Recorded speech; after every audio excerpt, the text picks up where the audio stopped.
La République en marche d'Emmanuel Macron a trébuché dimanche lors des sénatoriales. Avec 28 sièges obtenus, le président doit désormais composer avec un Sénat d'opposition. Une configuration qui n'est pas sans conséquence. Les élus LREM ne s'attendaient pas à des résultats mirobolants aux élections sénatoriales de dimanche 24 septembre, mais quand même. Si la majorité de droite du Sénat sort renforcée du scrutin, le parti d'Emmanuel Macron a raté la marche, selon l'expression consacrée par la presse, en remportant 28 sièges contre une cinquantaine attendue. Le résultat n'est certes pas une surprise, puisque le mode de suffrage, via des grands électeurs, n'était pas favorable au parti majoritaire à l'Assemblée, créé après toutes les élections locales de 2014, municipales, et 2015, départementales et régionales. Il n'empêche que l'exécutif va devoir composer avec un Sénat d'opposition. À lire sur France 24, les sénatoriales 2017 en 5 questions. Pour ce qui est des lois ordinaires, cette configuration peut sérieusement ralentir le processus d'examen des textes, sans toutefois le bloquer.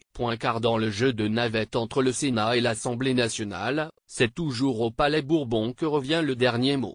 Avec leurs 171 sièges au Sénat, les Républicains auront donc tout le loisir de contrarier le président et son gouvernement, déterminés à mettre rapidement en place ces réformes, mais ils ne pourront pas les stopper. Des opposants à convaincre. Le vrai problème n'est pas là.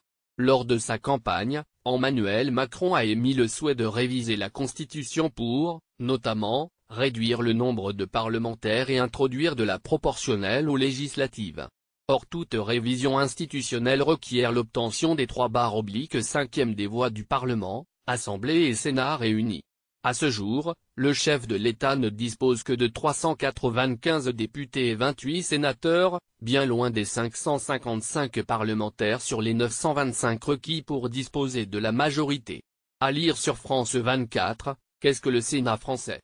Dans cette perspective, la majorité présidentielle n'a donc pas d'autre choix que de nouer des alliances.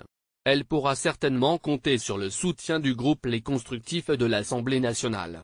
Plusieurs sénateurs républicains envisagent également de monter un groupe équivalent au Sénat.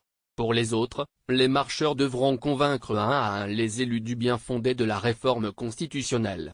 Un travail laborieux et incertain. Si certains élus ont d'ores et déjà promis une opposition intelligente, à l'image du sénateur LR de Vendée-Bruin au Retailleau, d'autres se montrent plus récalcitrants. Les élus PS, échaudés par leur cuisante défaite à la présidentielle, comptent bien utiliser leur siège pour s'opposer.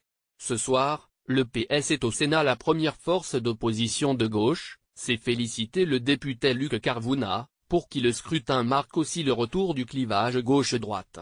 Un référendum ? Reste une dernière solution envisagée par Emmanuel Macron pour faire passer ces réformes, la consultation populaire par la voie référendaire. Le président assume la possibilité, évoquée en juillet à Versailles, de recourir au référendum pour réformer les institutions, a indiqué lundi le porte-parole du gouvernement Christophe Castaner sur RMC et BFM TV. Il a confié une responsabilité aux deux présidents des chambres ainsi qu'au président du Conseil économique, social et environnemental, que nous voulons aussi réformer, de travailler sur une année avec la garde des Sceaux, et il a évoqué la possibilité d'aller au référendum, a rappelé le porte-parole du gouvernement. Je ne sais pas si, Emmanuel Macron, l'envisage aujourd'hui, a toutefois tempéré le secrétaire d'État Benjamin Griveaux sur RTL. Une chose est sûre, cette réforme n'est pas pour tout de suite.